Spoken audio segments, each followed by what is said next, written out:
নমস্কার বন্ধুরা, শীতকাল পড়ে গেছে। শীতকালে প্রচণ্ড কষ্ট হয় সকালে উঠতে। যেমন এই দেখো, 5:30 বাজে কিন্তু আকাশে এখনও চাঁদ রয়েছে আর যেন সকাল হয়ে উঠিনি, কিন্তু আমাদের তো কাজ শুরু করে দিতে হবে। শীতকালে সবথেকে টেস্টি হচ্ছে খাওয়ার, মানে সবার বাড়িতে হয় ধনেপাতার চাটনি। হ্যাঁ, এইটা সব কাজে লাগে আর খেতে কিন্তু দারুণ হয়। সবসময় আমরা কিন্তু জানি না কিভাবে বানাতে হয়।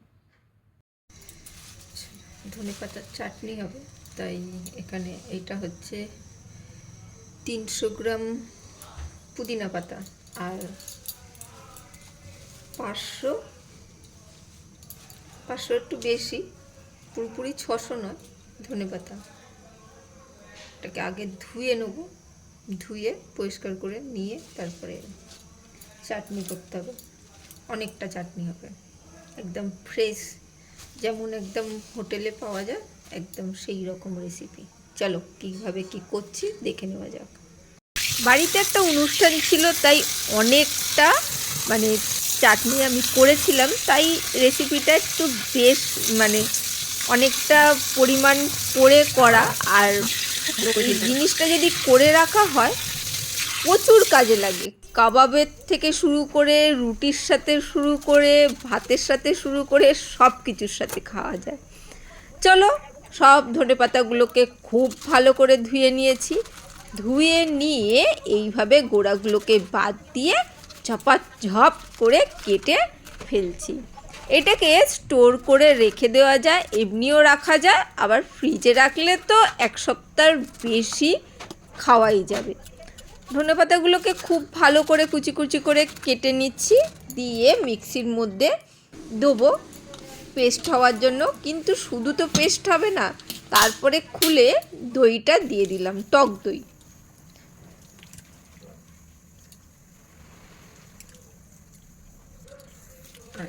টক দই দিয়ে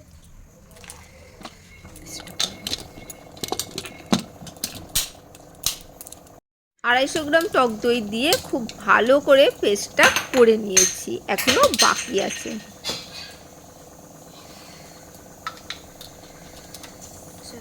বাদ বাকি ধনেপাতা আর পুদিনা পাতাটা এর সাথে করব। পুদিনা পাতাগুলো এইভাবে ধরে খুলে নিয়েছি, ভালো করে ধুয়ে নিয়েছি। এইভাবে গোড়াগুলো বাদ দিয়ে টুকরো টুকরো করেও কাটা যায়, শুধু পাতাগুলো নেওয়া যায়। মানে কোনো ওই ফুটোযুক্ত পাত্র থাকলে তার ভেতর থেকেও টেনে নেওয়া যায়, কিন্তু বড় বড় শেফরা, মানে বড় বড় রেস্টুরেন্টে বা হোটেলে ওরা কিন্তু এইভাবে গোড়াগুলো বাদ দিয়েই কিন্তু মানে কেটে ফেলে। সেহেতু তোমরা তোমাদের মতন করে করে নিতে পারো। আমি কিছুটা ছাড়িয়েছি, কিছুটা গোড়া বাদ দিয়ে করেছি। এটা সবটাই কিন্তু পেস্ট হয়ে যাবে একসাথে।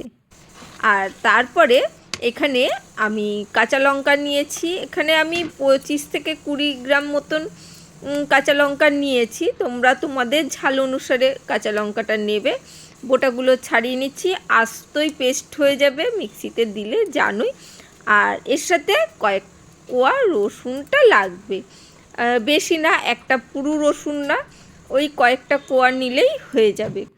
অবশ্যই সবটা দেখে ভালো লাগলে লাইক কমেন্ট শেয়ার করতে ভুলো না। আর দুর্দান্ত চাটনি, এই ধরনের চাটনি করেছো কি পুরোটা দেখে অবশ্যই কমেন্ট করে জানিও। এটা পেস্ট করে নিচ্ছি সব একসাথে দিয়ে। তারপরে একটা জিনিস তৈরি করতে হবে, অবশ্যই একটু স্বাদ অনুসারে লবণ দিয়ে দিচ্ছি, একটু লবণ দিচ্ছি, বিট লবণ ও লাগবে, বিট লবণও দেবে, কিন্তু সাদা লবণটা দিচ্ছি। তোমরা যদি সাদা লবণটা না দিতে চাও শুধু বিট লবণও দিয়ে দিতে পারো। আর অবশ্যই তো মানে টক ঝাল মিষ্টি হবে, তাই কিছুটা চিনিও দিয়ে দিলাম। আর অনেকগুলো লেবু কেটে রেখে দিয়েছি, দেখতেই পাচ্ছ 4টে মতন। যেহেতু পরিমাণটা অনেক, তাই না, সেই জন্যে বেশি করে লেবুটাও লাগবে। লেবুগুলো ভালো করে রস করে নিচ্ছি একটা পাত্রের মধ্যে, ভালো করে লেবুর মানে চিপে রসটা করে নিচ্ছি। ওইদিকে সবটাই পেস্টটা হয়ে গেছে, কিন্তু এখনই পেস্টটার মধ্যে লেবুর রস দেবো না, পুরো একটা সস তৈরি হবে, তারপরে চাটনিটা মেশাবো।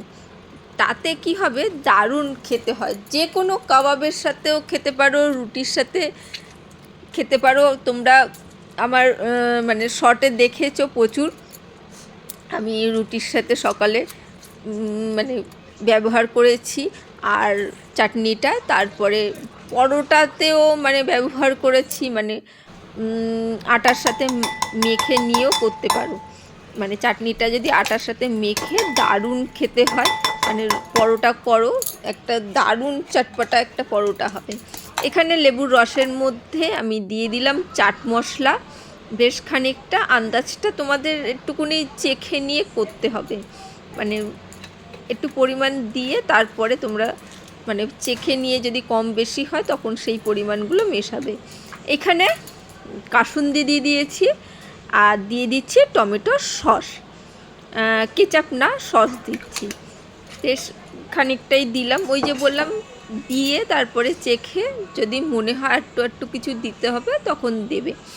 তারপরে সর্ষের তেল দিচ্ছি, যেহেতু পরিমাণটা অনেকটা, সেই জন্যে 2 চামচ মতন কাঁচা সর্ষের তেল, জালো যেটা ঝাঁঝ আছে সেই সর্ষের তেল ব্যবহার করবে।